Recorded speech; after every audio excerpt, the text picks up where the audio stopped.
कैसे हो दोस्तों। मैं आपका दोस्त गुरजीत सिंह। आज हम लोग फिर जिस टॉपिक पे बात करने वाले हैं वो बहुत मोस्ट इंपॉर्टेंट टॉपिक है। अगर हम इंटीरियर के बारे में बात करते हैं, हम में से कोई भी आदमी अपना नया घर बनाता है तो सबसे पहले वो किस चीज़ पे ध्यान देता है, वो है सीलिंग।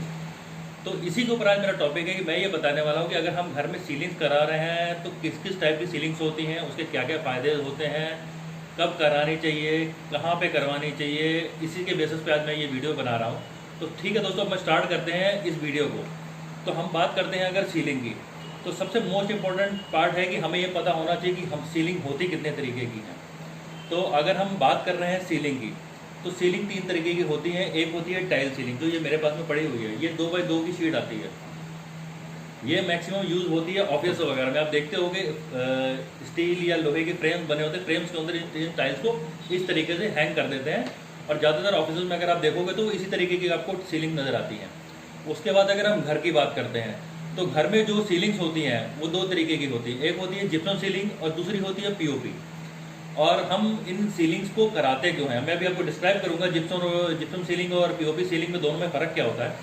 अब हम सबसे पहले अगर ये पता करते हैं कि हम जो सीलिंग करवाते क्यों हैं। सीलिंग करवाने का सबसे बड़ा रीज़न क्या होता है कि एक तो टेम्परेचर मेंटेन होता है। अगर हमारे ऊपर एक सीलिंग बनाई हुई है हमने, उस सीलिंग के नीचे एक और सीलिंग बनाते हैं, और जो अगर टॉप फ्लोर की छत है तो टेम्परेचर आपका उतना हीट नहीं करेगा जितना नॉर्मल आप सिंगल रूफ के ऊपर हीट करता है। नॉर्मली लोग क्या कहते हैं, जिन लोगों को अपने घर को कूल रखना होता है, जैसे गर्मियों में उसको चाहते हैं कि गर्म ना हो या सर्दियों में बहुत ज़्यादा ठंडा ना हो, तो वो लोग सीलिंग के अंदर थर्माकोल और इस तरीके के कुछ मटेरियल्स भी डलवा देते हैं, जिससे टेम्परेचर बहुत अच्छा मेंटेन रहता है। बाहर के एटमॉस्फेयर का अंदर बहुत ज़्यादा फर्क नहीं पड़ता है। दूसरा क्या होता है, दूसरा एक लाइट सिस्टम होता है। अगर हम कहीं भी देखते हैं, अगर लाइट डायरेक्ट आपको पड़ रही है तो उसका वो मतलब लुक और क्वालिटी नहीं आती जो आपको इनडायरेक्ट लाइट में आती है। तो सीलिंग जो होती है, सीलिंग के ऊपर जो भी हम लाइट यूज़ करते हैं वो हमेशा इनडायरेक्ट वे में आती हैं। पहले ज़माने में होता था जब लोग अपने घरों में ट्यूबलाइट्स वगैरह यूज़ करते थे, लेकिन आज की डेट में सीलिंग लाइट को यूज़ करते हैं। अगर आप सीलिंग लाइट लगवा लेते हो फिर आपको ट्यूबलाइट्स वगैरह लगाने की ऐसी कोई रिक्वायरमेंट नहीं होती। तो ये दो एक इंपॉर्टेंट चीज़ें हैं जो स्पेशली लोग सीलिंग करा। दूसरा ब्यूटी, अगर आप छत की ब्यूटी को इंक्रीज करना चाहते हो तब भी आप सीलिंग करा सकते हो। अब हम बात करने वाले हैं कि इसका प्रोसेस क्या है, कि हम इसको करते कैसे हैं। जब भी हम घर बनाएंगे, कोई भी किसी भी तरीके का काम करवाने के लिए, हम वुड वर्क करवाना जा रहे हैं, हम पेंटिंग करवाने जा रहे हैं, इसके अलावा हम फ्लोरिंग वगैरह भी करानी है, तो उससे पहले सबसे पहले हमें सीलिंग का काम करवाना पड़ता है। क्योंकि सीलिंग जो होती है ये पीओपी मटेरियल होता है। जो पीओपी का जो मटेरियल होता है, ये सारा मटेरियल अगर आप ऊपर सीलिंग करवाते हो तो सीलिंग के बाद वो मटेरियल जमीन पे गिरता है, कई बार वॉल्स पे भी गिरता है। अगर आपने पहले पेंटिंग करवा ली है, पहले फ्लोरिंग करवा ली, तो सारा फ्लोरिंग खराब होने के चांसेस बहुत ज़्यादा रहते हैं, वॉल्स को खराब होने के बहुत ज़्यादा चांसेस रहते हैं। तो सबसे पहले अगर हमें कुछ भी काम करना है, कोई भी अगर सीलिंग करवानी है, तो सबसे पहले हमें उन सीलिंग्स को कंप्लीट करना है। उसके बाद किसी वुड वर्क को करना है या पेंटिंग या इस तरीके के कोई भी इंटीरियर वर्क को स्टार्ट करना है। तो ये सबसे पहला प्रोसेस होता है इंटीरियर को करवाने के लिए। सीलिंग, अगर हम घर की सीलिंग की बात करते हैं, जिप्सम सीलिंग और पीओपी 2 तरीके की होती है।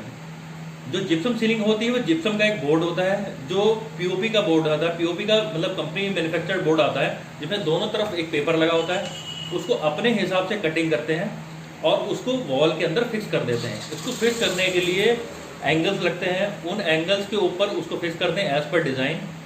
और जो हमारी पीओपी होती है वो, उसमें क्या होता है कि पहले कुछ एंगल्स बनाए जाते हैं, उसके बाद एक मुर्गा जाली लगाई जाती है। मुर्गा जाली के ऊपर पीओपी से उस डिज़ाइन को क्रिएट किया जाता है। पीओपी का फ़ायदा ये है कि आप उसको किसी भी डिज़ाइन में बना सकते हैं। अगर आपको राउंड में बनाना चाहें, एग में बनाना चाहें, तो इस तरीके के किसी भी शेप को आप दे सकते हो।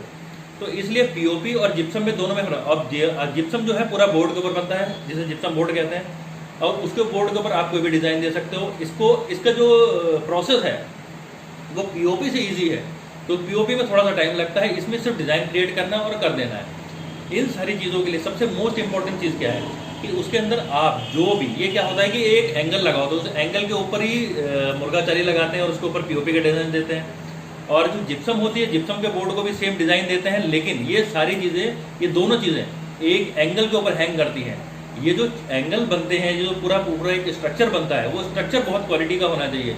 आप हमेशा यह ध्यान रखें कि जब भी आप इस तरीके के पीओपी और सीलिंग वगैरह का कुछ करवाते हो तो एंगल्स उसके बहुत मजबूत होना चाहिए, ब्रांड क्वालिटी वाले एंगल्स होनी चाहिए, जिसकी वजह से इन फ्यूचर, जैसे अगर बाई चांस गर्मियों और सर्दियों में कई बार आप देखते हो ना, बहुत कुछ मटेरियल क्या होता है फैलता है, कोई मटेरियल सुगड़ता है, तो अगर आपने लो क्वालिटी का मटेरियल लगाया और उसको सुपड़ने और फैलने की वजह से उसके अंदर दरार आने के चांसेस हैं।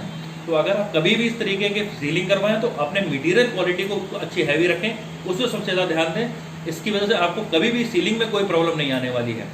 और अगर आपको स्पेशली जिप्सम या सीलिंग या पीओपी सीलिंग के बारे में कुछ डिस्क्राइब में वीडियो जानना है तो मैं इसके बाद अगला जो वीडियो बनाऊंगा उसी के ऊपर बनाऊंगा। ठीक है दोस्तों, थैंक यू।